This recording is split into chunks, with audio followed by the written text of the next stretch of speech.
The New York Giants laid an egg in their season opening defeat in Washington. A 21-6 game that, in all honesty, was difficult to watch. Will they wake up in Dallas on Sunday? Let's talk about it next on the Big Blue Breakdown Live.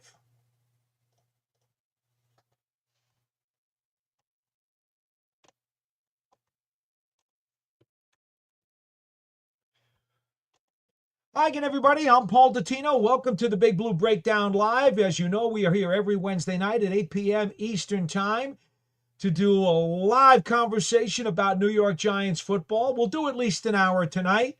Depends upon the audience. If you guys, you know the deal. If you give me a whole lot of chats and a bunch of audio and video calls, I'll be here a little bit longer than that. But we'll go at least an hour tonight as the Giants prepare for Week 2 against the Dallas Cowboys. Now, first things first, and I don't know how many of you folks even want to go over last week's game against Washington. I mean, it's spilled milk. It's done. It's over. The team has already moved on. If you want to, if there's something about that game you'd like to discuss, I'm here. I'm willing to do it. Maybe there are some things I can explain for you. Whatever the case may be, that's fine. I'm not going to prevent you from talking about the Washington game. But for the most part, I think we should be talking about the state of this team right now and what needs to be done if they're going to beat a high-powered Dallas Cowboys team on Sunday down in Arlington, Texas. The Cowboys are a very top-heavy team. Much like Washington, they are much better offensively than they are defensively. The Giants, well, we believe they're top-heavy in the other direction. We believe that they've got a tremendously talented defense, which obviously did not play up to par in week number 1. And an offense that absolutely could not get anything done, primarily because the interior of the offensive line collapsed.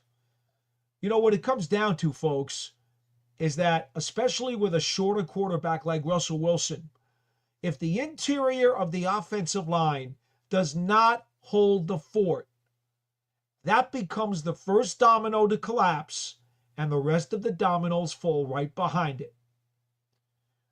If they don't hold up, Russell Wilson can't see, doesn't have enough of clear passing lanes, and then constantly has to roll out of the pocket and try to make plays on the run. He's not 25 anymore. He's 36. Does he have the ability to escape? Yes. In fact, to be frank, Russell Wilson did a good job the other day in Washington. With the amount of pressure and with the number of times that he was being tracked down, the truth of the matter is, to only get sacked twice and to be only hit 8 times is a miracle. See, I don't understand all of the people who are getting on Russell Wilson. I don't think they were watching the same game. The man had no chance. And then you see these fools who get on YouTube and give you a all 22 look, and they think they know what they're talking about, and they'll show you 2 plays where Russell Wilson might have had a chance to get the ball out to a receiver. Folks, the guy threw 37 passes. 37. Chances are there's going to be 1 or 2 that he might have made a mistake on, that he might have missed an open receiver, or that maybe he did run the wrong way when he was trying to get out of pressure. No kidding.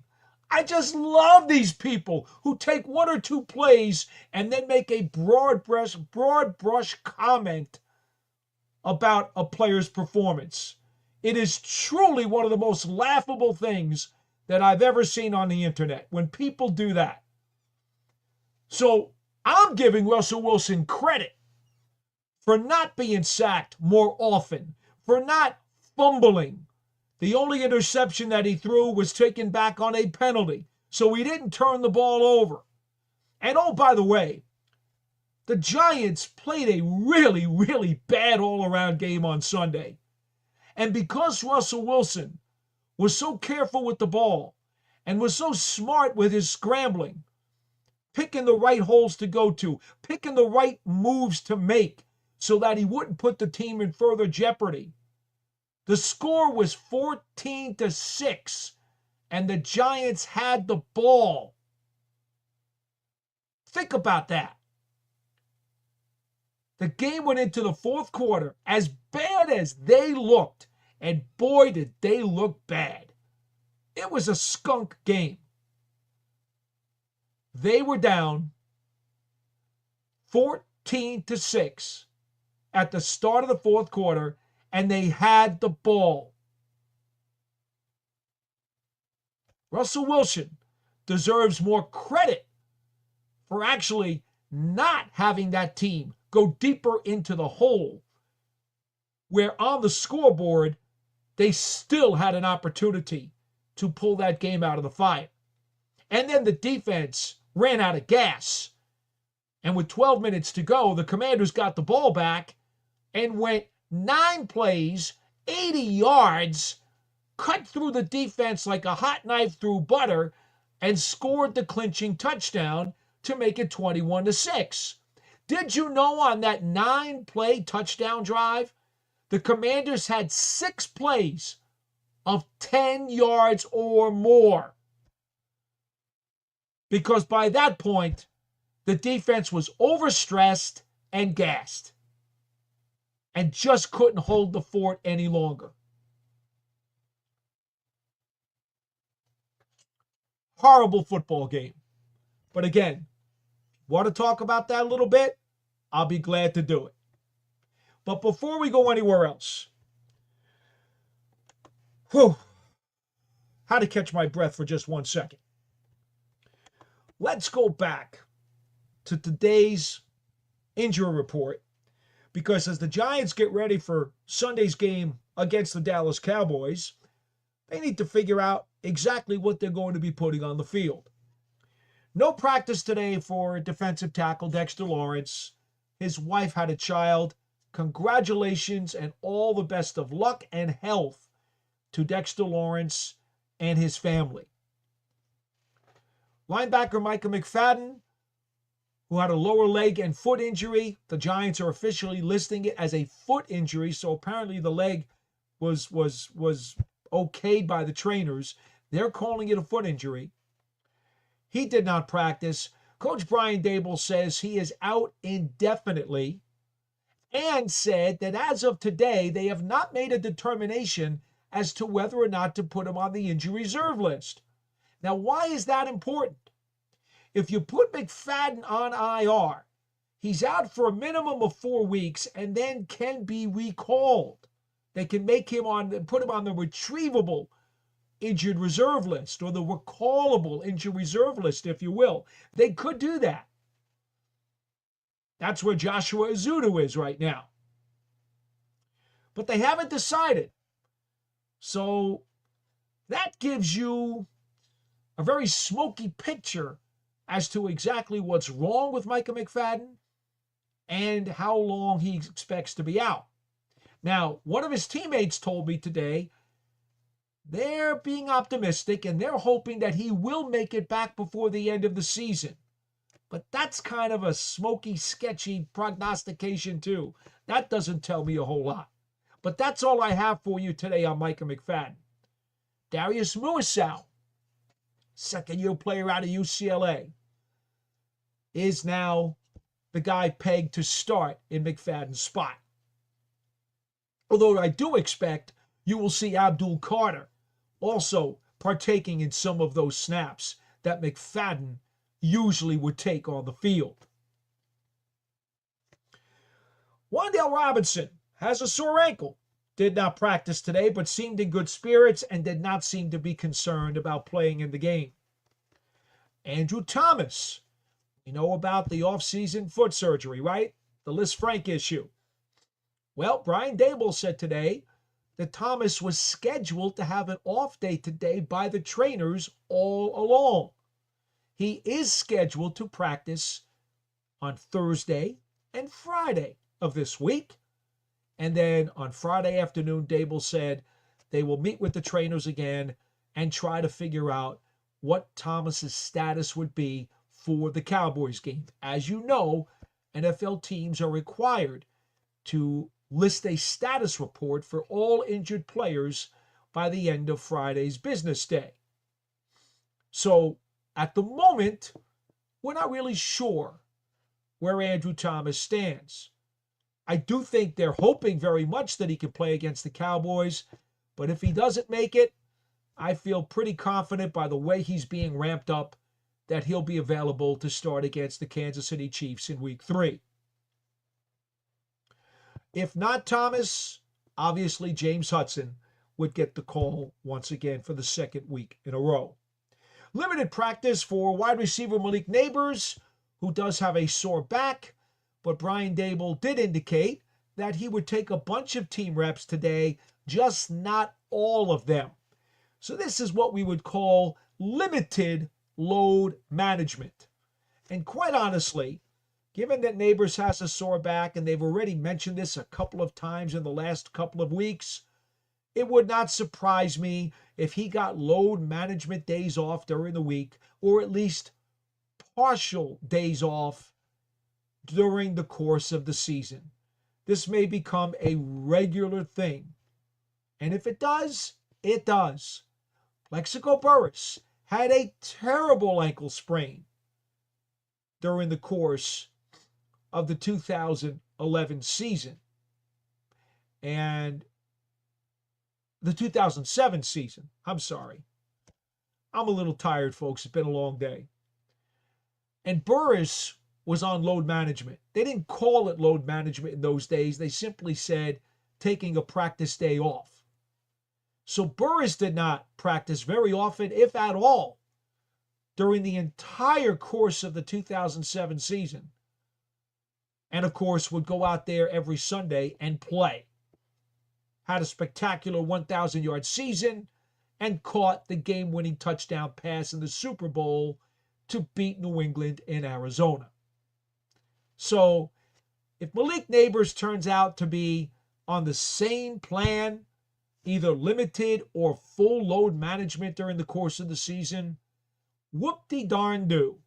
I know fantasy football people out there are going to be upset because they'll say, oh, I drafted Malik Nabers high and he's not practicing this week. All right, slow your roll, people.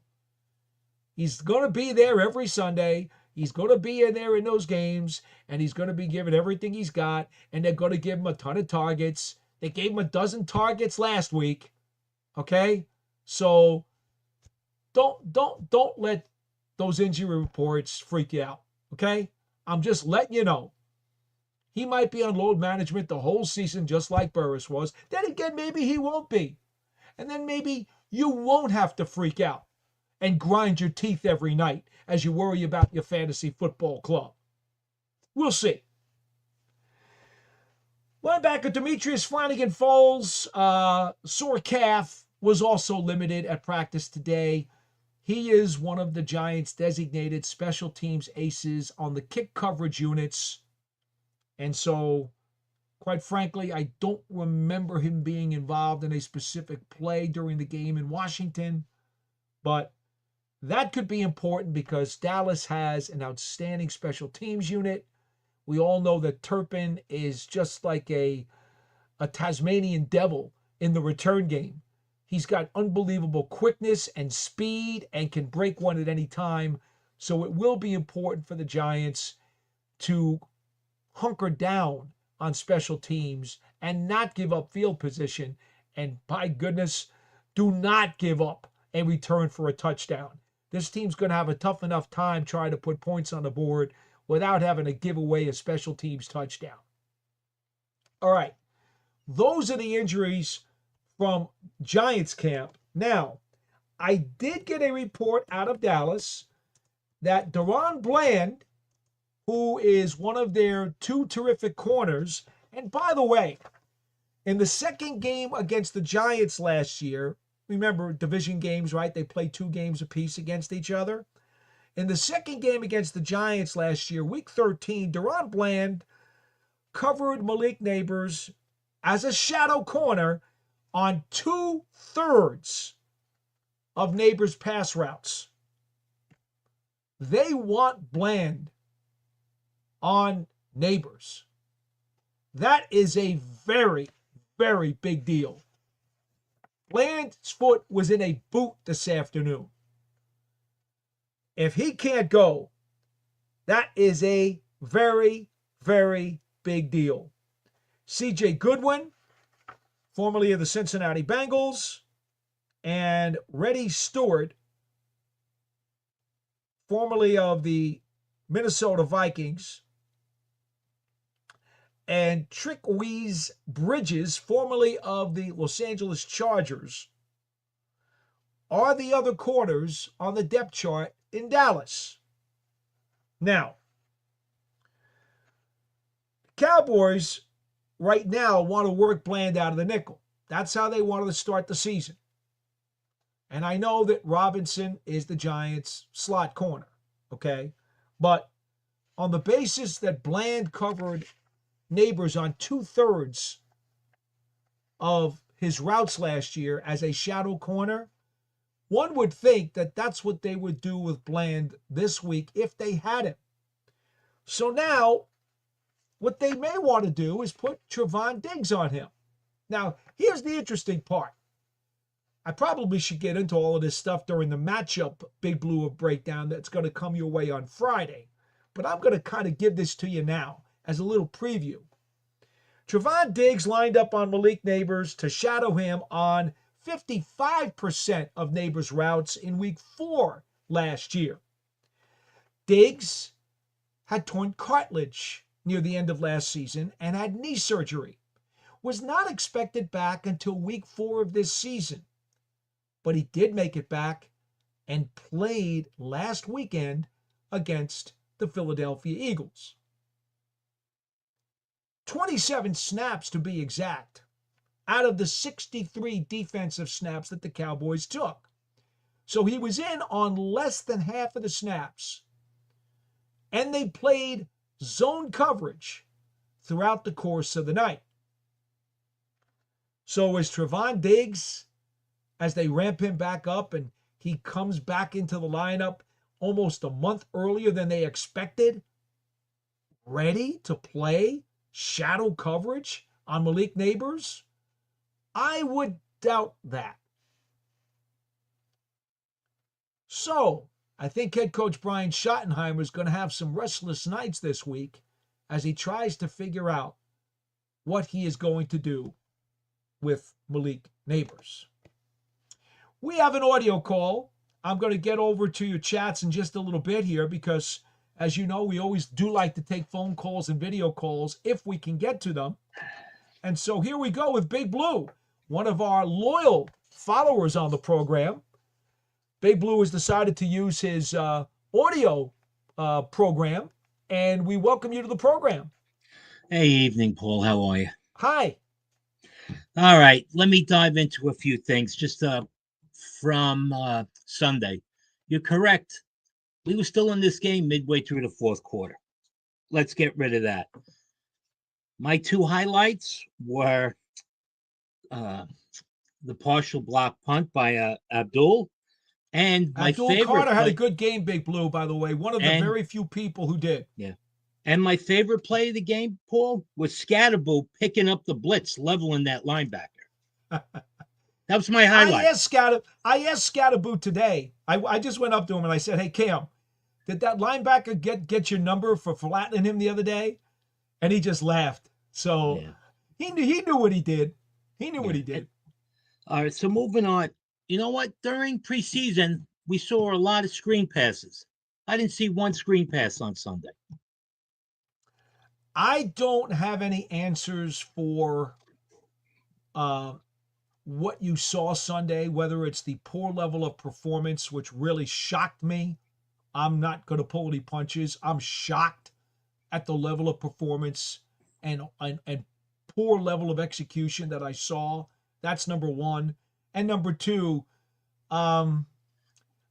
sometimes when you see such horrible execution, as a coach, you start changing your philosophy in mid-game, and you start getting, what's the word I'm looking for?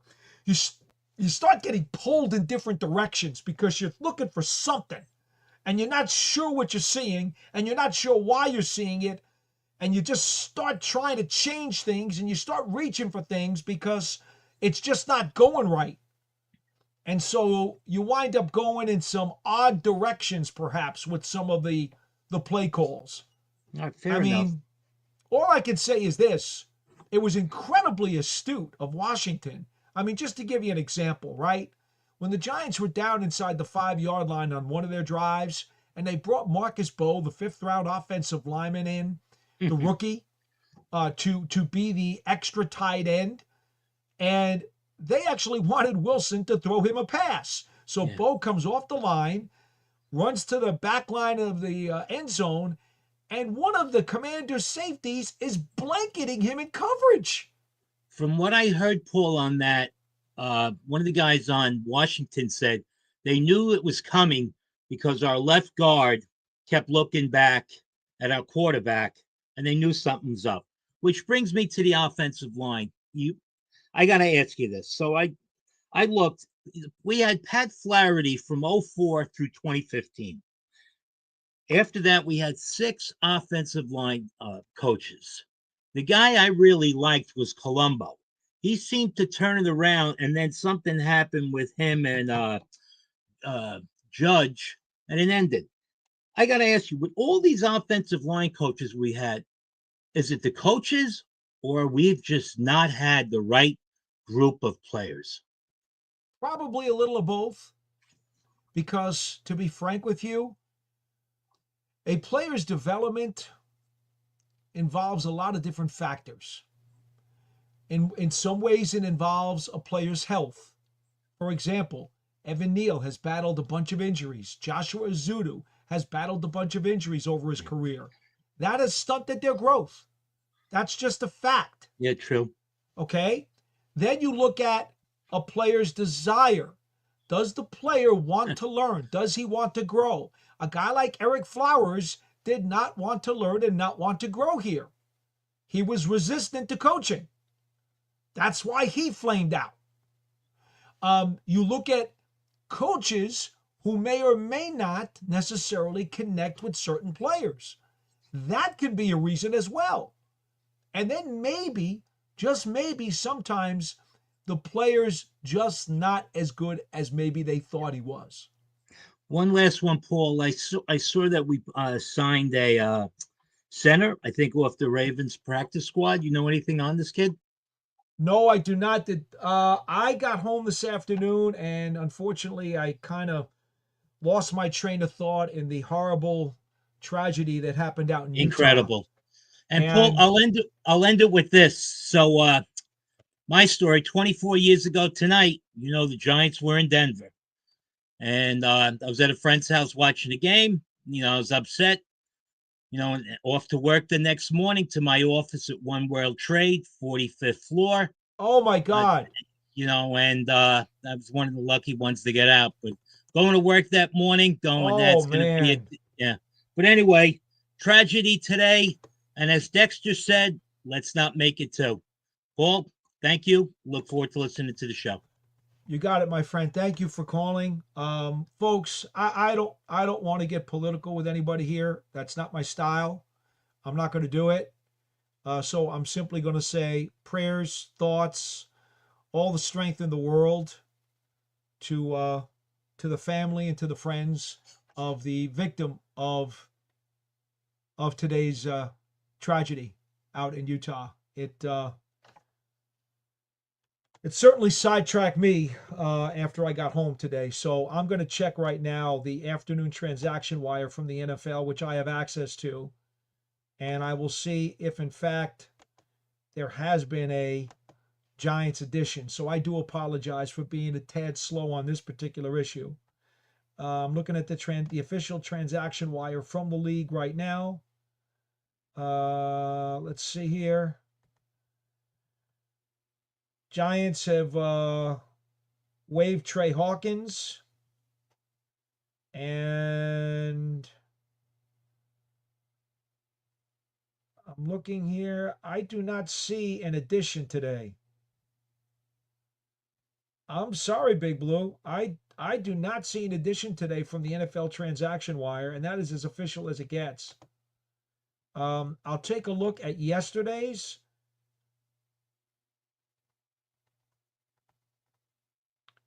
And as I look, because yesterday Trey Hawkins was waived, and now today officially he was let go. And I look at yesterday's. I know there was a gentleman who did come in to the practice squad. Taking a look here, and I don't see that either.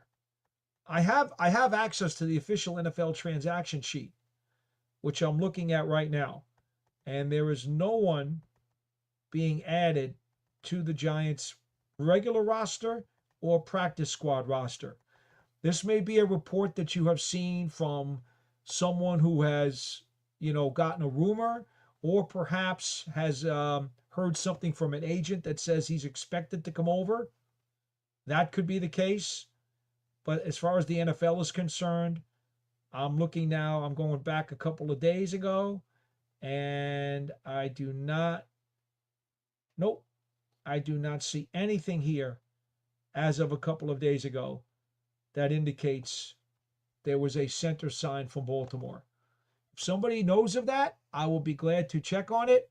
But I just checked 3 days of official NFL transactions that come direct from the league, and there's nothing there.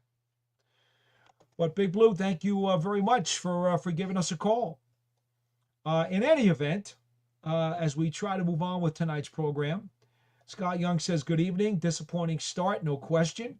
Big Blue did say, let's not make it two. You don't never want to have a losing streak, right? And to stop a losing streak, you got to make sure that you don't lose that second game. See, 1 is 1, 2 is back-to-back, 3 is a streak. Aiden Fink says, let's have a better week too. All right? MKM, Giants better beat Cowboys or it will be a problem. Let me just say one thing, folks. Matt Seepersad says, good evening. And I say, good evening back to you. And there's Aiden Fink saying the 2022 Giants would have won that game on Sunday. I don't think I want to get into any hypotheticals right now, my friend. It's not worth it. I will say this. For months, the NFL schedule came out in May, as you guys are well aware. When it came out, I think everybody in Giants land, Giants fandom, Blue Nation, said, okay, first 2 games on the road in the division, get a split. Get 1-1. And that made perfect sense to me too. And I logically was going with that for months. Then I got to watch practice every day during the offseason, mini camp and rookie mini camp and the OTAs. And I saw how well the roster was doing. The level of execution, the level of talent, the togetherness of the team. And training camp started. Training camp was going really well too. And then they get into the preseason games. And the guys who are showing well during the offseason are checking boxes in the game snaps in August. Even those guys who were working against a lot of first-team players in the first 2 weeks of the preseason against Buffalo and against the Jets. A lot of boxes are being checked. And so now I'm saying to myself, all right, 1-1, split the first 2 games in the NFC East.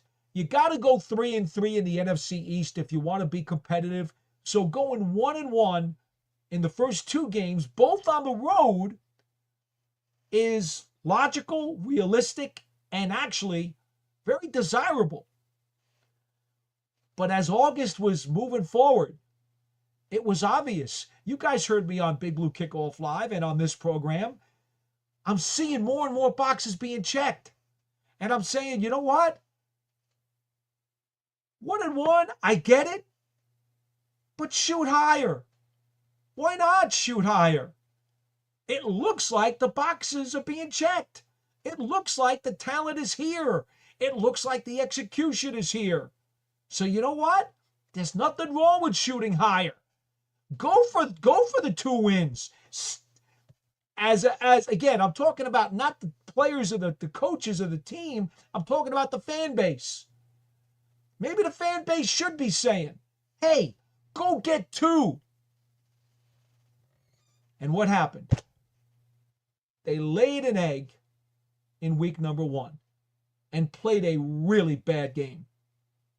If you listen to my game balls and gassers, which I put up on Monday morning, and my review of the game, offense, defense, and special teams, there's no question.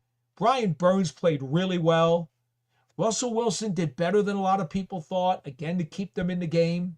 Abdul Carter had a really nice game. Made a couple of really good defensive plays at the end of the first half when Washington wound up getting penalized and on a 10-second runoff, didn't get any points at the end of the second quarter. Twice he almost blocked punts, and in between those, he actually got his hand on one.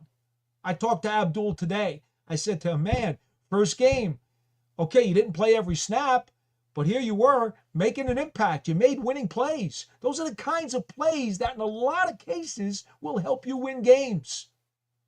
Showing obviously that he's not afraid to play on special teams, which is also a tremendous advantage for the Giants. And I'm telling you now, if he keeps playing like that, off the edge on blocking kicks, he's going to get more. His bendability and his quickness getting around the players to get to the quarterback obviously was put to good use in getting to the punter too. They're going to have to start game planning for him on special teams if the Giants are going to line him up out there. So I thought Abdul Carter was a real plus. Burns was a real plus. Small plus to Russell Wilson. Other than that, I thought Paulson Adebo, actually, believe it or not, and I know there's some services out there who didn't think he played very well. Well, guess what? You're wrong. He actually did play pretty well. But the rest of the team, led by the interior of the offensive line, that was a skunk. It was a skunk. Big Blue, you got me talking about the game on Sunday. I really didn't want to dwell on the Washington game. It was all there in my Big Blue breakdown, game balls and gassers, that was posted last Monday morning. I really got it out of my system and didn't want to go back there, but you made me do it. All right. Aiden Fake. Why didn't we see Jalen Hyatt take a single snap on Sunday? He wasn't inactive. The Hyatt mystery continues. I only have one logical explanation for that. The Giants' offensive line was like tissue paper. Russell Wilson was running for his life all day and rarely had time to set up in the pocket and pick out somebody, never mind go through 1 or 2 or 3 progressions, or for that matter, take a breath and try to unload a moonball. Do you know, folks, that Russell Wilson, who, according to the NFL's official statistics, was the second most proficient long ball thrower in the NFL last year, did you know that on Sunday he threw only one pass of longer than 20 yards? One, and it was incomplete. That may be the reason why Jalen Hyatt, who was active, did not play. Because maybe the Giants coaching staff saw that Wilson had no chance to throw the ball far downfield. There was no time for that. What does Jalen Hyatt do best? With his speed, he gets downfield. He is supposed to be a guy who stretches the coverage, who is supposed to be able to make big plays. Since the day Russell Wilson walked on to the Giants campus, he had been talking about how great Jalen Hyatt would be to throw to, especially deep. Russell Wilson wasn't going to be throwing the ball deep on Sunday. Absolutely not. Not when he had to get roller skates on because he was running for his life all day. That's probably why Jalen Hyatt did not play.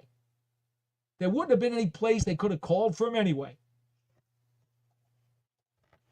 Jay Fed says, Paul, I'm losing faith in this coaching staff. It's only one game in. You know, never make snap judgments off of one game. End of story, period. James O'Keefe. Hello, Paulie Dots, one of the hardest working people in the NFL. Well, that's awfully kind of you, James. It's not work. It's passion. It's a labor of love. Honestly, I've got my dream job. It's something I've wanted to do since I was 5 years old. I am so revved up. This job is what makes me get up in the morning. You know, it drives me. So I appreciate the comments. I really do. It's not work for me though. It's oxygen. It really is. Jay Snow says, 3 years in a row, this team can't score a touchdown. That's historically bad. Well, it's interesting that you mentioned that, Jay Snow, because it is historically bad. I will give you the facts on that because, after all, I deal in facts. The Giants are the first team to go 3 straight season openers without a touchdown since the 1940, 41, and 42 Detroit Lions. That's a fact. Jay So says, I don't know how this team's not prepared for season openers. I really thought they would be this time. By the way, Brian Dable did give some of his starters, at least guys who are healthy, more snaps in the preseason games. They played in Buffalo. They played against the Jets. Didn't play in the last game against the Patriots, but we saw them play in the first 2 games. And, they were executing at a high level. I don't know. Were they nervous? Were they uptight? Somebody asked me that on Twitter the other day. They said, what do you think? Do we chalk it up to season opening jitters? My answer was, I hope so. Because if that's the kind of performance that this team is capable of, they're not going to win very many games. What they put on tape Sunday, that's not competitive. Really, when you get down to it, I know they were in the game at 14-6 early in the 4th, as I said before. But in most weeks, that's not going to be competitive. So I hope it was opening day jitters. I really do. Because that would be an easy way to explain it and something that would be very easy to fix because you're not playing opening day this Sunday. You're in week 2. It is time to oil the engine and get the gears cranking. Taylor says, Paulie Dots, you the man. Keep up the great work. Well, thank you, Taylor. You're the man for coming on and participating in our show today. I appreciate that. Folks, remember, right down here at the bottom of the screen, you see it? It's right, there we go, right there. We have the link. If you'd like to make a phone call or an audio call, I'll be very glad to chat with you. James O'Keefe says, major disappointment with the start to the season. Hope and promise seem squashed. However, it's only first game of a long season. James, I'm going to go back to what I said, 10 minutes ago. If you get the 1-1 split, I don't know what's going to happen Sunday. I don't know. They play like they did last week, they will lose. If they play like they're capable of, they will win. Get the game Sunday, and all of a sudden, it's the 1-1 that most of you were probably hoping for since May, when the schedule came out.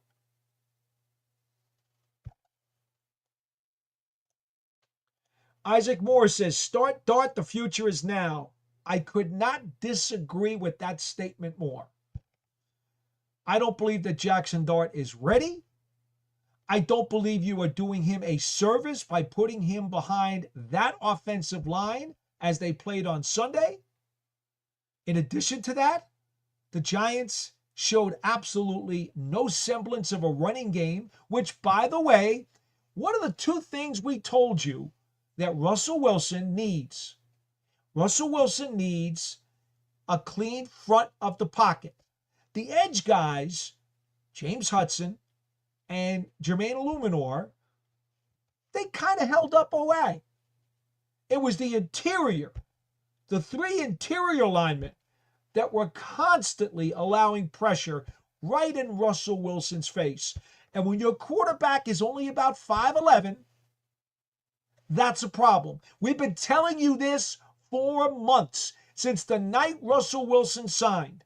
We told you the key for Russell Wilson's success is twofold.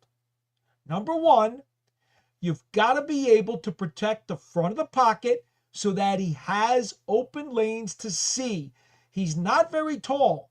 He needs to see the field, to be able to scan the field, to have open passing lanes to throw the ball through, and to be able to count through his progressions without having to constantly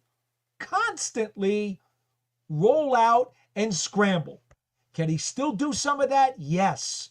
In fact, I thought his legs were pretty impressive the other day. But that's not the way for him to have success. Not on a consistent basis. It's not. Not at age 36. What is the second thing that Russell Wilson has to have to succeed?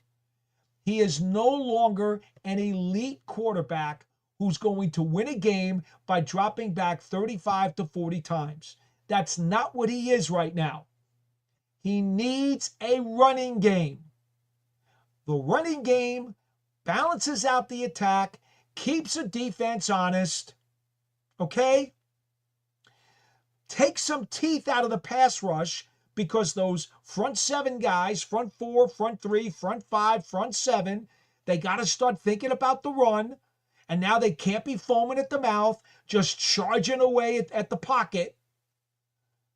When you have the running game, Russell Wilson, who is one of the best play-action passers in football, he is so good at faking the handoff, setting up, and delivering the ball, and quickly reading through his progressions and finding the right guy. He is a terrific play-action passer. That is his best facet. You lose that. You lose that if you don't have a running game. So the two things that could sabotage Russell Wilson both showed up in the game on Sunday. It's that simple. And quite frankly, if you do those same two things to Jackson Dart, he's not going to have a chance either. So Isaac, I'm sorry. Absolutely, positively not. Not a good idea. James O'Keefe says, we need better execution in the red zone. No doubt about that. What was it, 10 or 11 snaps the Giants had over the course of the day inside the Washington 5 and could not get a touchdown? How about using a 3 tight end set? Can run or pass out of it in bigger personnel? You know how I feel about it, James. I'll always go jumbo package down there. But, you know, when the Giants tried one of those, they gave it to Scatterboo, and he was going to plow it up the middle. And as I recall, there were 2 commanders who nearly got to him before Wilson even handed off the ball. And from the 1-yard line, the Giants went -2 back to the 3. I'm all for imposing your will on the other team. I am all for pounding it in. I told you guys, Scatterboo ran for 21 touchdowns last year. He is a touchdown gobbler. That's what he does.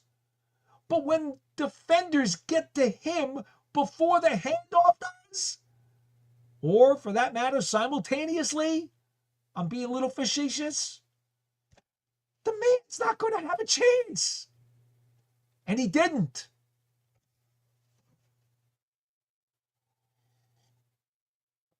You guys got me fired up. You got me talking about all these things that went wrong in the Washington game. Jay Snow, a big problem is how many misses they've had on draft picks. Well, it certainly doesn't help. You know, there have been guys who have not developed for whatever reason, and that's incredibly disappointing. Mark B says, first game of the season, O-line still black. Russ still quarterback 1. Don't panic. Isaac says, Giants signed a center off the practice squad, and they have the worst offensive line. If the Giants signed a center off the Texans practice squad, it would have been on the NFL transaction sheet that came out at 4 o'clock this afternoon. I have the transaction sheet. I cannot print it out and show it to you on the camera because that would be against league policy. But the transaction sheet has no indication of this. Let's see here. I suppose somebody online probably talked about this. Again, maybe the player's agent. I'm sorry to say, sometimes those are rumors and they're not necessarily facts, but we will see. I'm taking a look and see where it came from. Reed Holsky, offensive lineman. Let's see. His agent claims that Reed Holsky has been signed to the Giants practice squad.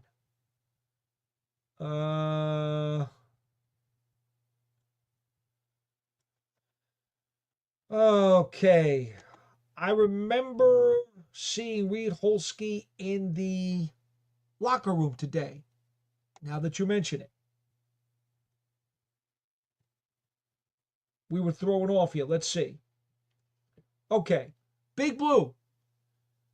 I'm reading something here from one of the websites saying that Holsky was a collegiate right tackle for the Miami, Ohio in the Mid-American Conference. Started 54 games at right tackle, was first team All Mid-American. Undrafted, signed by the Ravens to play center. Was cut, then signed with the Houston Texans practice squad. 6'6", 310 pounds. Was dropped from the practice squad last week. And, all right, here's the transaction. Guard Curtis McClendon was cut. Why is this not on the NFL's transaction sheet? I'm going to take a look at this. Let me just give you, let me just go back here 1 second. See, you guys are now getting a little bit of the poop on how this stuff really works, because it pays to have access to things such as the official NFL transaction list, which I do have. So let me see. Let me go back to that. Well, you know what? I did see this player in the locker room today. So obviously he wouldn't be in the locker room if it didn't go down. Maybe I missed it on the transaction sheet. I don't think so, to be frank. I really don't. But nonetheless, let's see here. All right. We won't waste any more time on that. Anyway, Big Blue, Baltimore to Houston, now to the Giants. All right. What the Giants could do if they want to change out their center. Okay. Greg Van Roten could play center. They also have Adam Schlotman, who's on the roster as a center. I mean, going to sign this gentleman, who is an undrafted rookie, I don't know that necessarily is an indication that they're expecting him to be part of the solution. Jay Fed says, let's not forget the LIE. I'm not sure what that's all about. Oh, Jay Snow says, JMS, John Michael Schmitz, hasn't progressed since being drafted. He has been incredibly inconsistent his entire Giants career. And that's not good. Okay? It's just not. The problem there is that when they drafted him, and Coach Brian Dable addressed John Michael Schmitz today. And in fact, let me tell you exactly what he said. In paraphrasing, the things he said about JMS, just so you're aware. He said he is his starting center, so they're not making a move there. Talking about JMS, he said he's tough and smart, does a good job setting up the offensive line. He's a finisher, and Dable said he has confidence in him. He said, sure, he's got plays he'd like to have back. But again, said he will be the starting center coming up this Sunday. Let me go back here for a second to the NFL. To my, I will plug into the NFL. I'm plugging into the NFL database, and I'm going to look for the transactions one more time and just make sure that how did I miss this? Okay, here we go. 9-9. Active list additions, reserve list additions, practice squad transactions. You know, seriously, it's not on the NFL transaction list. I have it right in front of me. I'm going through the entire list. I don't know why it's not there. I don't know. I don't know if this guy has actually signed his contract. But in any event, the NFL database, it is what it is. I can't, I'm not gonna lie to you folks. I just went through it. Isaac Moore says, thinks it was yesterday. I just went through yesterday's. Not there. Mark B, offensive OC play calling underwhelming. DC schemes and low usage of Carter was disappointing. Okay.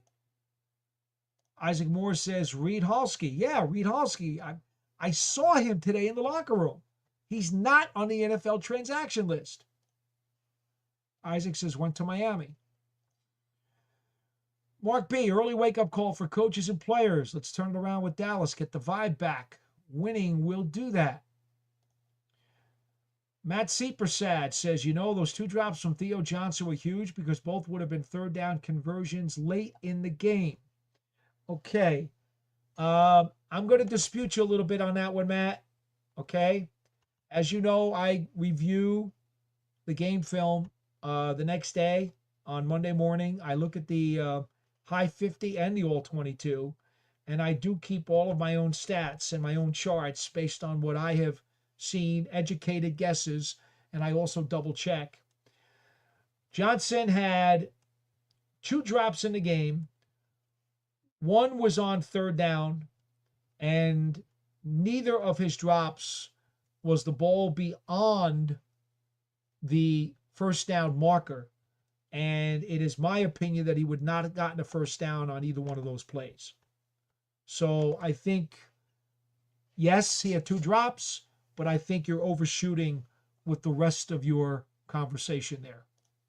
Whole different game if he keeps those drives alive. Again, Matt, I don't think that would have been the case. Isaac Moore says not even 2-ply tissue paper. Obviously, talking about the offensive line. Jay Snow says, I think they should have targeted Slayton more. Again, Slayton averages 15 yards a catch for his career. He's a deep ball receiver. How much time did Russell Wilson have to throw the ball deep? Got to be careful not to believe everything you read, folks. People want to get on Russell Wilson for this game. That is a bad misfire. Sean Jackson, good evening, Paul. I was beyond disappointed watching the Giants play Washington. I'm even more disturbed hearing neighbors say the team lacked energy for first game of the season. I'm frustrated. Welcome.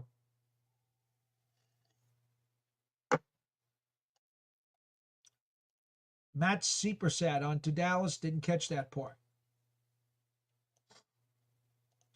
Jay Snow says Russell Wilson thrives off the play action. The only problem is I don't see the run blocking getting any better.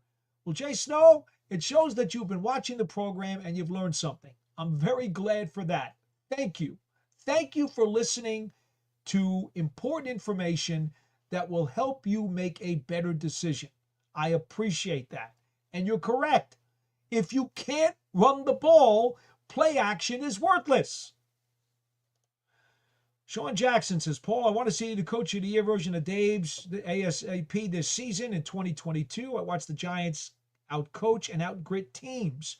Don't want to quit on Dave's, but he and the team need to step up. Isaac Moore says, when will Dart be ready? When we have a better O-line next year. That's possible. It's possible. You think it's funny? I don't think anybody thinks that's funny. It's absolutely a real possibility. Matt Seepersad says, I expect Neighbors to be a lot less rusty in this next game. Sunday was his first real action in a long time. I think we have a much better day against Dallas from our offense. Well, you should, Matt. Dallas's defense, think about who they've lost in the last year. Chauncey Golston went to the Giants. DeMarcus Lawrence also left via free agency. Micah Parsons was traded. Deron Bland is now got his foot in a boot. Starting middle linebacker Eric Kendricks is no longer on the team. In fact, I don't even think he's signed with anybody. I think he's a free agent. I don't think he's signed with anyone. I know he's not with the Cowboys anymore. And he was their starting middle linebacker last year. So they're missing four key starters from last year's defense. Bland is in a boot, and Trevon Diggs is coming off of knee surgery. Folks, do I really need to spell it out any more than that for you? The Cowboys are a top-heavy team on offense. They should not be able to have a stellar defensive game on Sunday. They should not. Did you watch their defense against Philadelphia last week? 24-20, all first half points, when neither team wanted to play a shred of defense. Now, here's the bad news. The Washington Commanders, I'll say this quietly because you'd like it to be a secret. The Washington Commanders showed that you can apply pressure between the tackles up the middle against the Giants offense. And that totally discombobulates their running game and Russell Wilson's play action pass. What do you think the Dallas Cowboys are going to do on Sunday? They saw the tape. Unless the Giants do something about that, you're going to probably see something very similar on Sunday with very similar results.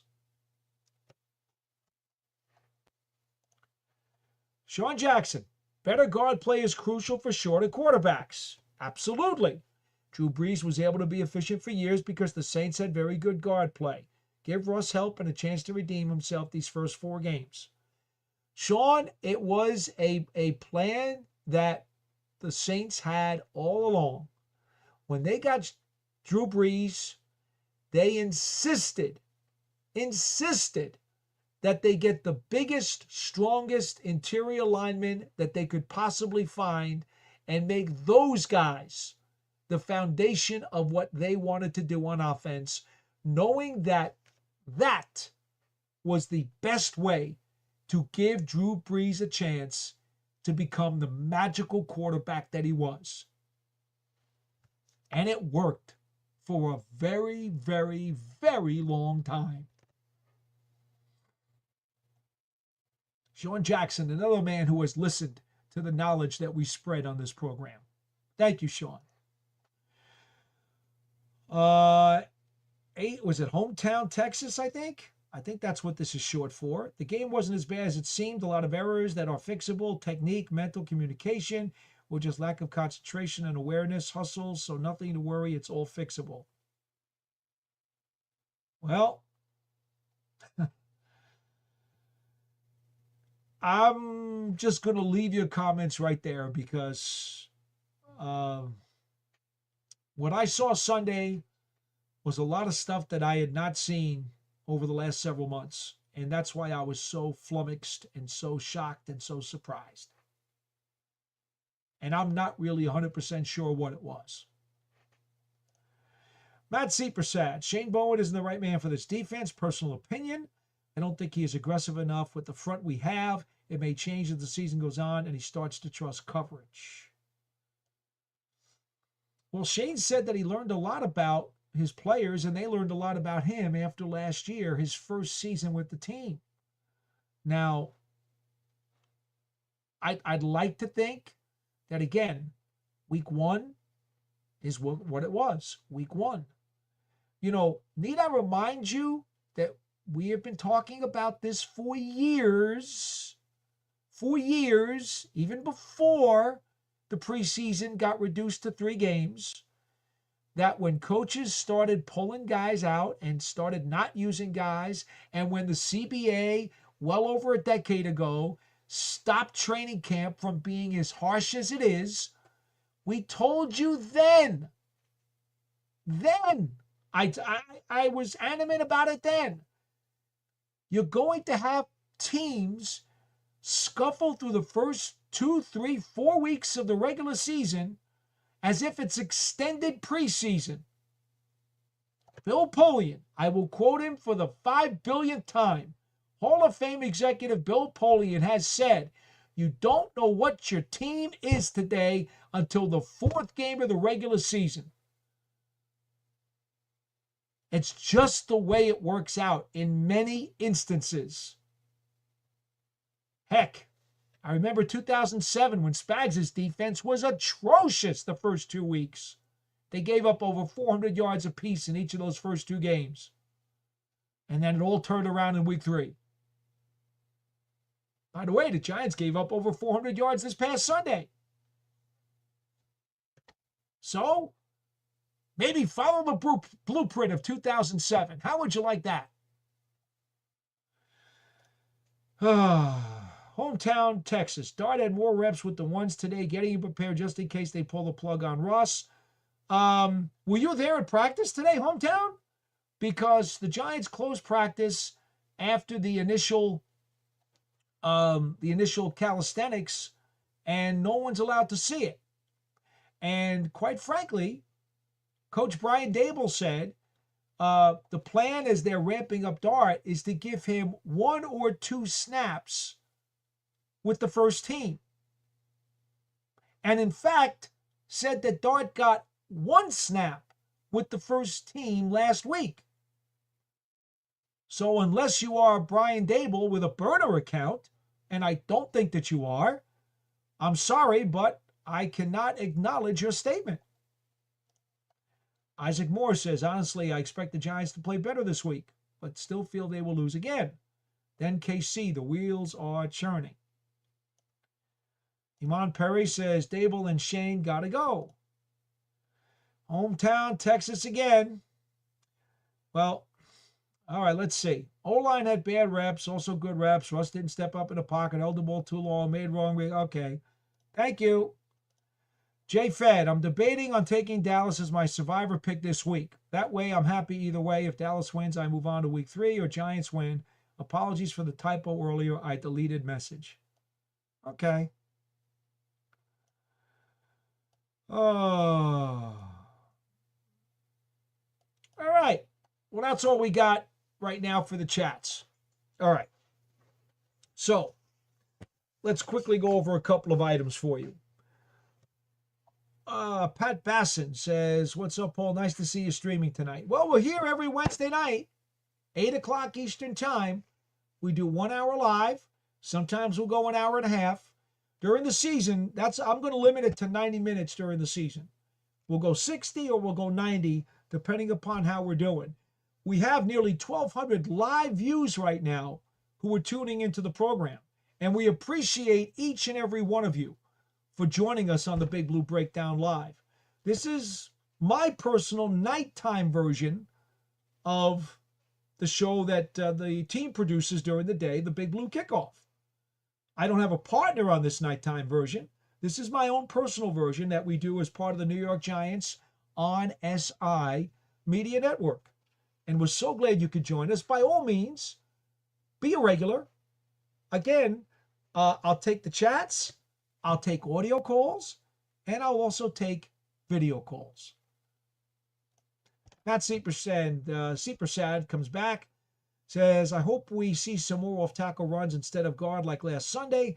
It seemed like we didn't even try to go outside. Matt, nothing was working last Sunday. And, again, sometimes what happens, you're in the throes of a game, coach is seeing this fail, he sees that fail, he sees another thing fail. This generically happens. If there are any coaches out there or any coordinators out there, please chime in on this. Sometimes you get a bit frustrated, you get a bit frazzled, and it's like, well, that's not working, this guy's not doing that, this guy's not doing this, and you're just like banging your head against the wall trying to figure out, okay, what do we think we can do? Because we're not executing at all. We're screwing up play after play after play. What play can I call that these guys can actually run correctly? That's what happens a lot of times. So, Matt, I really do appreciate the suggestion about maybe try something else.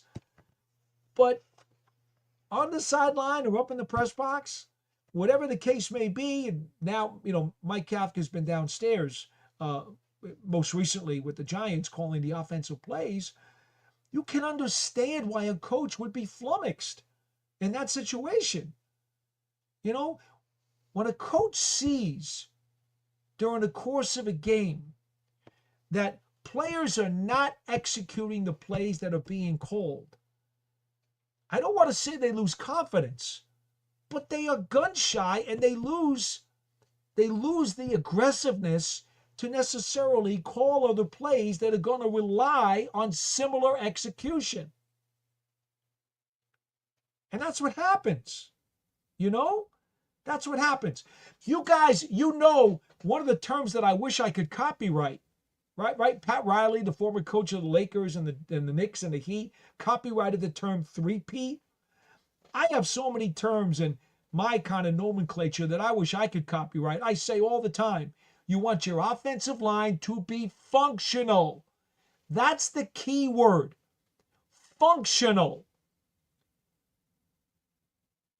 By my dictionary, functional means the offensive line has a reasonable chance of blocking whatever play you call to the degree that it has a reasonable opportunity to succeed. That is functional. That's it. If you don't have a functional offensive line, or if there are pieces on the line that are not functional, your coach will start to ignore certain chapters or pages in the playbook. He will start to coach differently. He has to. Because he needs to call stuff that he believes, with any sort of rationale and logic, is going to be executed properly.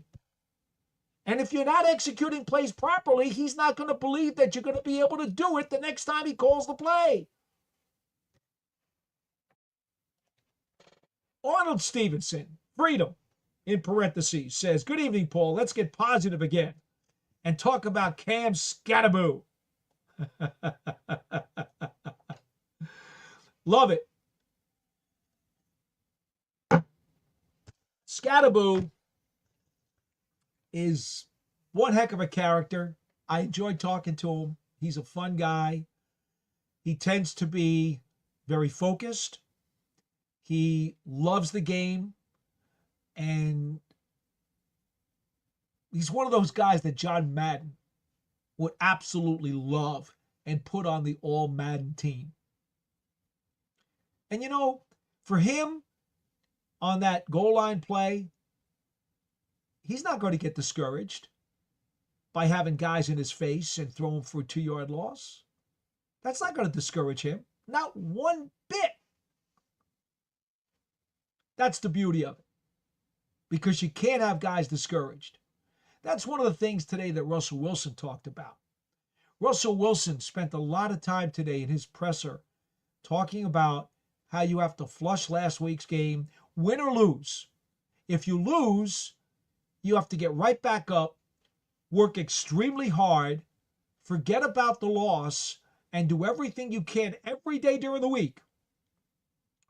Once you get through Monday's review and corrections, to make sure you win the following game. And when you win, you go through your corrections on Monday and then do everything you can do to make sure you win the following game and win back-to-back weekends.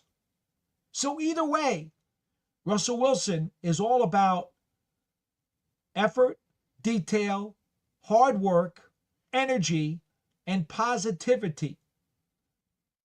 He's been preaching this ever since he got here.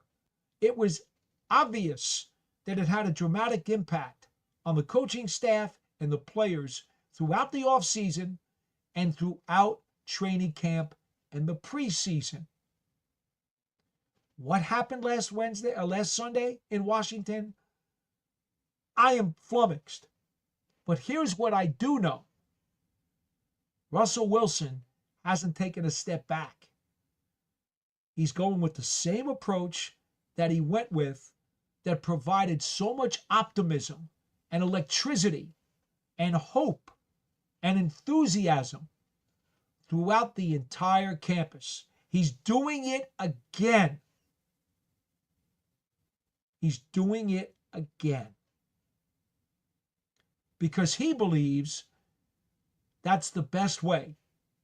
A high tide raises all boats.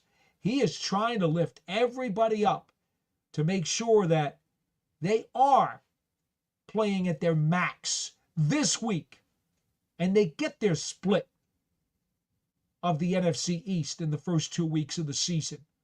And he's going to do everything in his power to try to make that happen. And I believe him.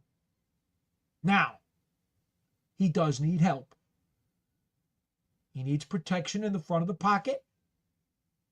And he needs a running game to get him the opportunity to use play action. You see, because in this league, there are only a handful of guys who are elite, who can say on any given Sunday, we'll throw the ball 35 to 40 times, and we're just going to go out and beat you, even if we only run the ball for 40 yards. We know who they are. You know who they are.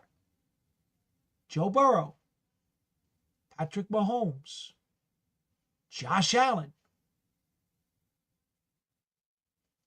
I suppose Lamar Jackson. You know who these guys are. You know who these guys are. Those are the elites. Those are the elites. Okay? Those are the elites. That's why they are who they are. The rest of the teams in the league can't always look to their quarterback and say, all right, you're going to be under duress.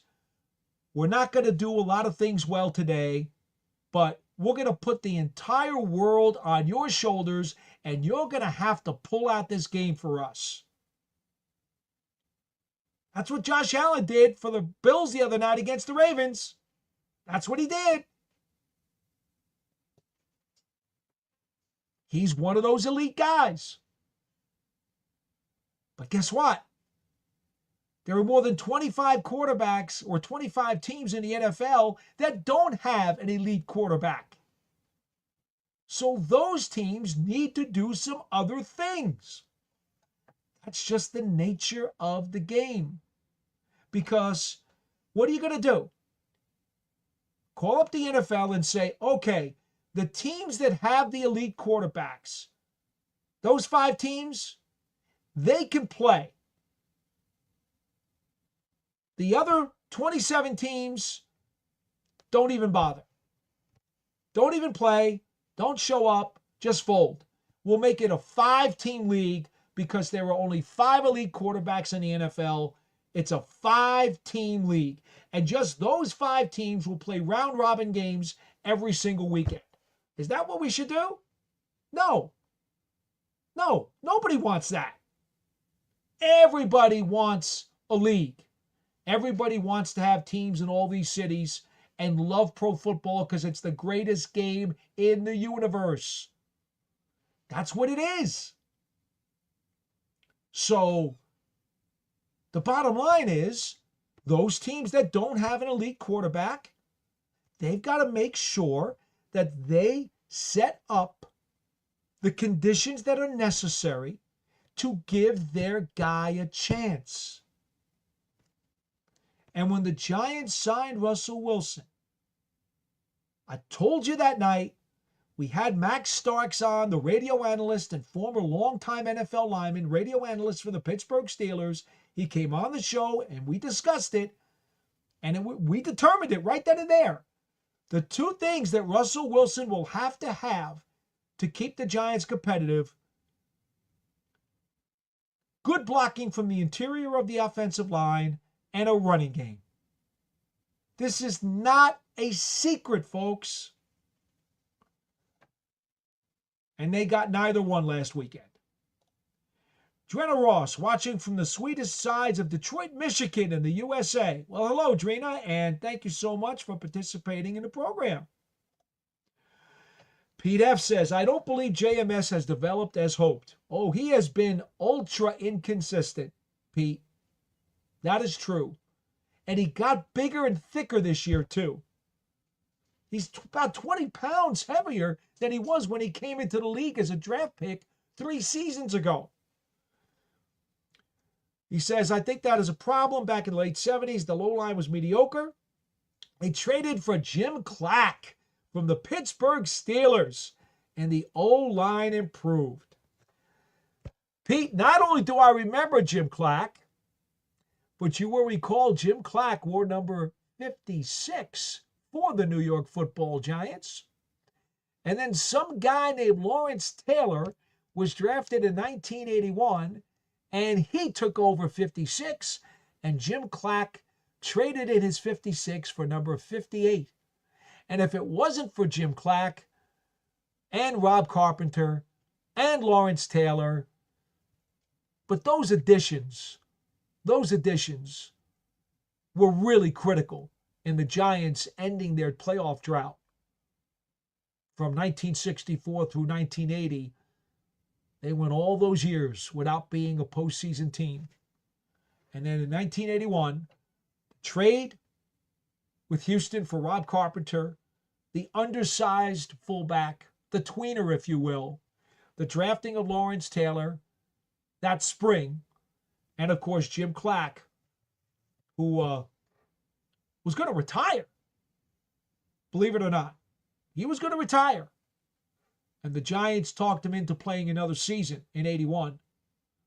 And the Giants made the playoffs and then beat the Philadelphia Eagles on the road in the NFC wildcard game. See, Pete F., you just gave me reasons to smile. You just turned around. You just turned around this entire evening by talking about one of the Giants' playoff teams. Well, referring to a Giants playoff team because of Jim Clack.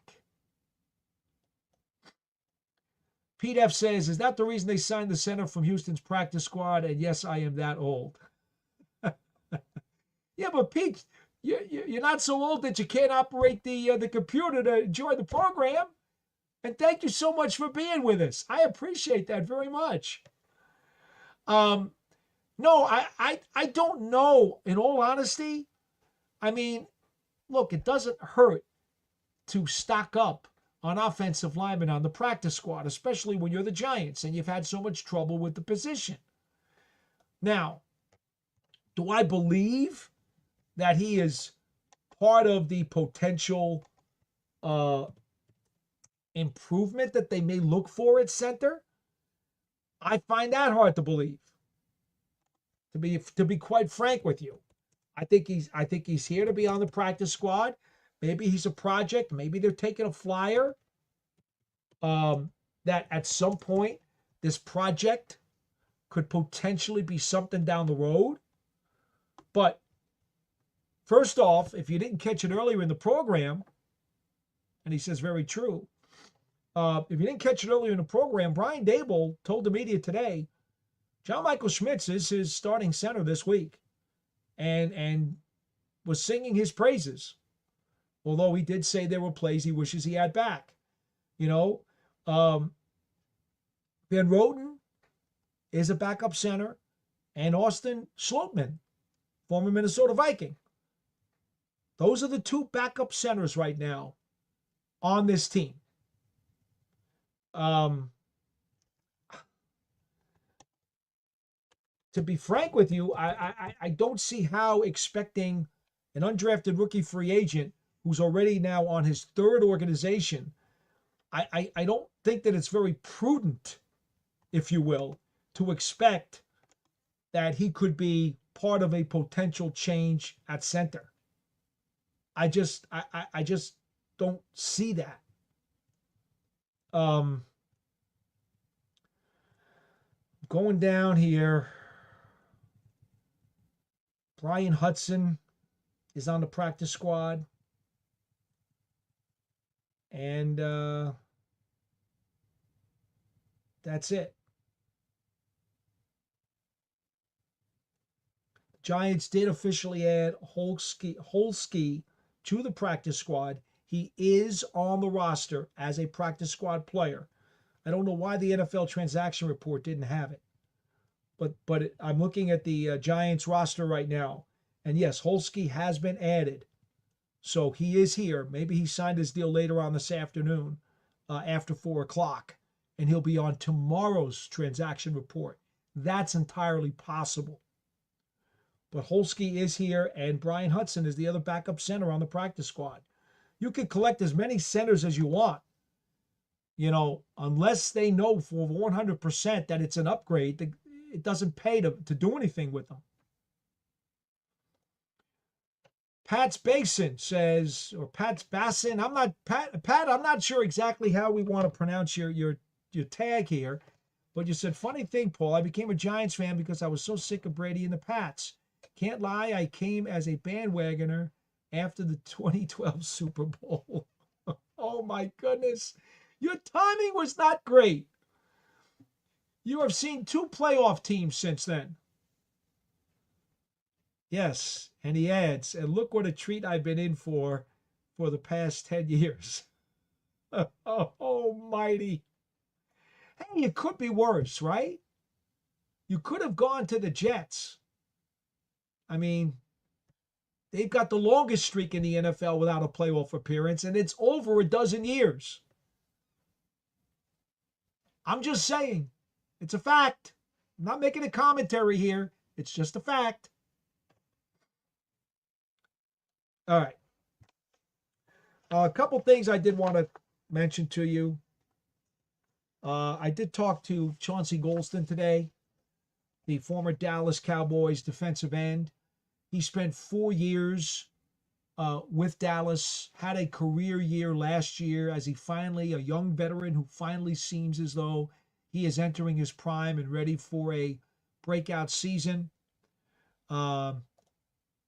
Sal Fino, by the way, says, do you think that if Evan Neal can lose 15 to 20 pounds can help his balance or maybe ballet for footwork? I wouldn't mind seeing him try boxing. I've known lots of players who have trained with boxing coaches to help hand-eye coordination, to help hand speed, and also to help with footwork. That would be something that I would recommend to any lineman. Dance school, I'm not so sure. And by the way, when the Giants talk in a positive way about Evan Neal, they talk about his size, his power, and his frame. So you don't want him losing weight. Pat Basson says, wouldn't change it for the world. Well, I'm glad. Thank you so much for sticking with our program. And of course, I'm sure the franchise thanks you for your fandom. Hooks, Ribs, and Spices, barbecue seasoning, says, be happy you didn't pick the Cleveland Browns. Okay. Indeed. Pat Basson says, Evan needs to wrestle with Kayvon. Yes, Kayvon Thibodeau, who did hire a wrestling coach this year to help him with leverage and to learn some new moves as he becomes more of a power pass rusher. Hooks, Ribs, and Rubs and Spices says, I know Sloatman is not the starter. That's for sure. But does he have better ability at center than JMS? Is JMS just starting because he's a draftee? No, right now, they firmly believe that he's the best center on the team. Hooks, here's the problem, right? Really good offensive linemen are tough to come by. They don't grow on trees, especially once the season starts. They've got a guy who they believe in. To this point, he's been inconsistent, but they certainly know and believe that he is the best that they've got on the roster. Consequently, he remains the starter until they lose confidence in him. You're right. Sloatman came over from the Minnesota Vikings. He was a guy that, they parted with, obviously because they didn't think he was one of their best centers on their roster either.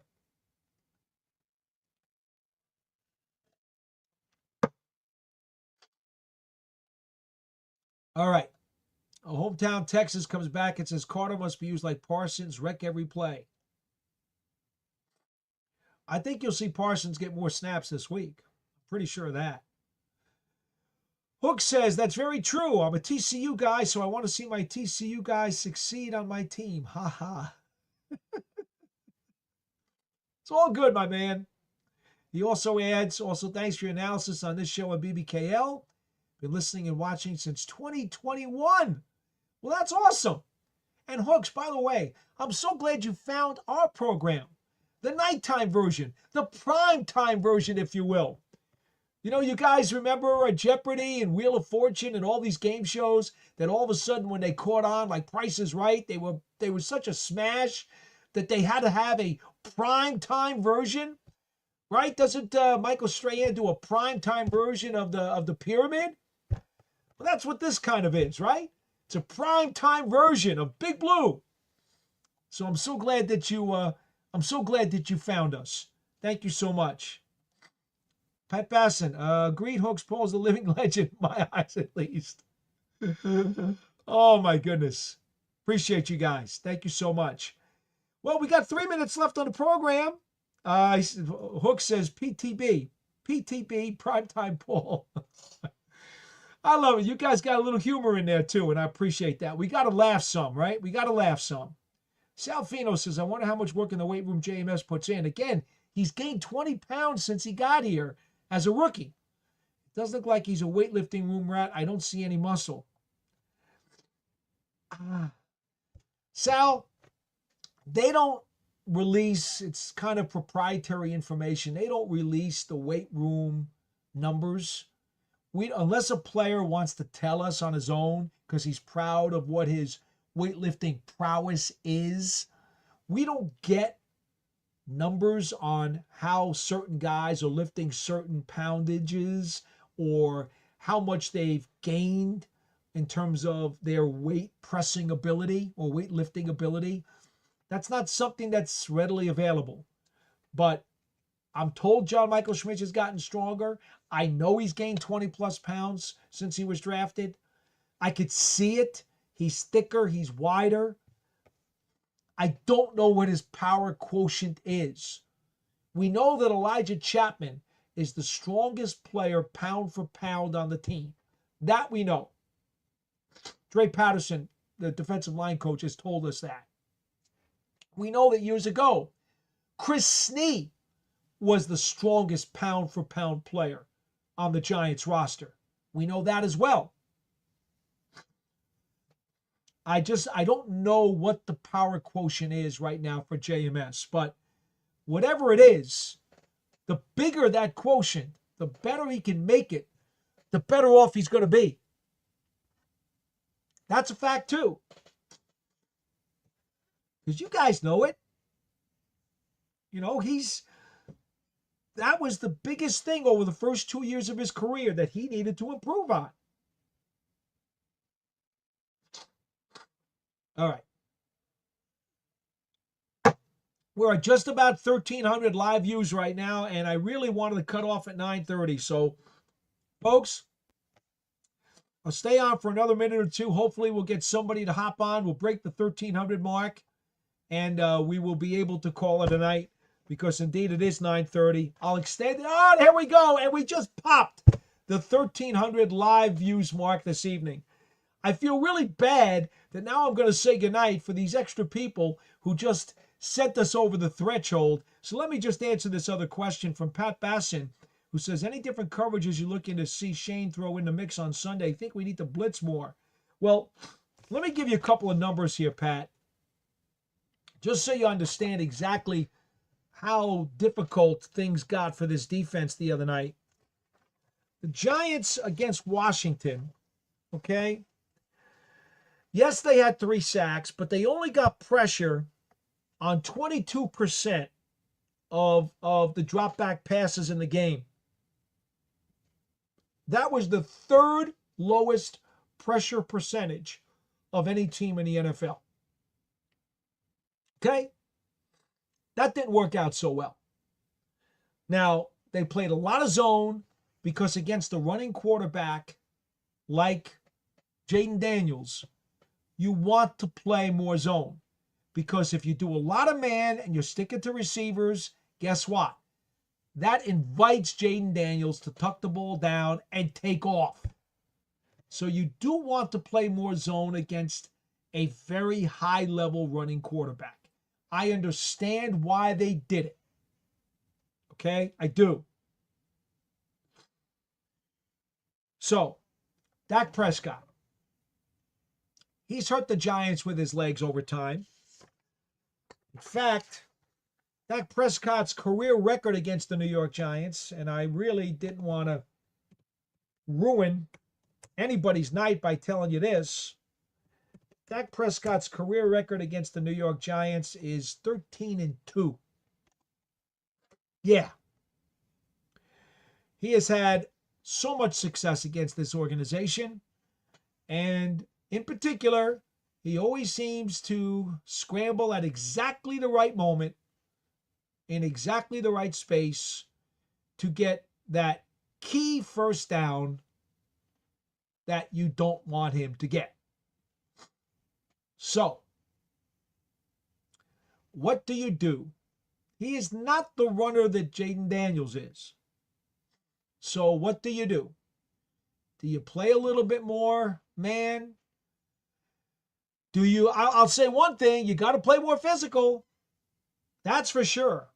Not only does the defensive line and everybody in the front 7 have to be much more physical and be much more aggressive and get after it and beat their guys, but I think the secondary has to pop people a lot harder than they did the other day. They got to reroute guys. Remember, you get 5 yards. Even if you're not in press coverage and you're right up on the line of scrimmage, you got 5 yards to try to detour that receiver off of his route. And even if you're in a zone, right? Even if you're in a zone, you can anticipate and you can get in the way of that receiver, so he's got to alter his route. The Giants have to do more to not only win at the line of scrimmage with their defensive front, they've also got to do more rerouting of Dallas's receivers, and they've got to hit a whole lot better than they hit the other day. Drew Phillips had a crushing hit on Deebo Samuel in the right flat. Did you guys see that on Sunday? Did anybody remember that hit? You should have, because it was one of the rare hits that the Giants defense really dropped on the Commanders. They need more of those kinds of hits. Ferguson, Lamb, Pickens. These guys can really hurt you in the passing game. You got to reroute them, and you got to really lay the wood. I'm just talking clean hits. Make them know they were in a game. Make them think about it the next time they go out for a pass. Got to do that. One thing you might want to do against Pickens, who's very strong, very big, he's got a frame, knows how to use it. Maybe this is a good time to get more snaps for Banks. Tay Banks is a bigger, stronger, more physical corner who likes to hit. You heard Shane Bowen the other day, 2 weeks ago, talk about with his corners that matchups could be very critical to how he deploys Flat or Banks. Well, maybe this is a game because of Pickens' frame, size, strength. Maybe this is a game where Tay Banks, hey, let's match up a heavyweight against the heavyweight. Maybe you want to do that this week. Maybe that's part of the strategy. Match up differently. I feel good about Paulson Adebo.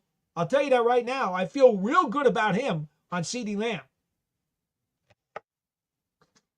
Adebo played well the other day. Don't let anybody fool you. He played well. All right, folks. That'll do it for this edition of the Big Blue Breakdown Live. We're coming back your way on Friday morning. And in Friday morning's edition, we only do a 20-minute show where we do the breakdown of the state of the team that the Giants are playing. And then we also tell you about the 3 key matchups to watch for the Giants that they really need to focus on that could be the keys to the game. The 3 key matchups we talk about. Okay? So that comes your way. It's a 20-minute abbreviated version. We don't take calls. We don't take chats. No. We just talk for 20 minutes, state of the Giants, state of their opponent, and then 3 key matchups in the game that you want to keep an eye on. We do that every Friday morning, and then we come back the morning after the game, and we give you the Giants' game balls and gassers on offense, on defense, and on special teams. That's what we do every week here on the Big Blue Breakdown. And then on Wednesday nights, we invite you to join us at 8 p.m. Eastern Time for a live version of the program where we will talk about anything and everything that you guys want to talk about involving the New York Football Giants with your chats, your audio calls, and your video calls. Again, we go at least an hour. Tonight, we went a little bit over an hour and a half, and that's because you guys were so interested in what we were talking about this evening.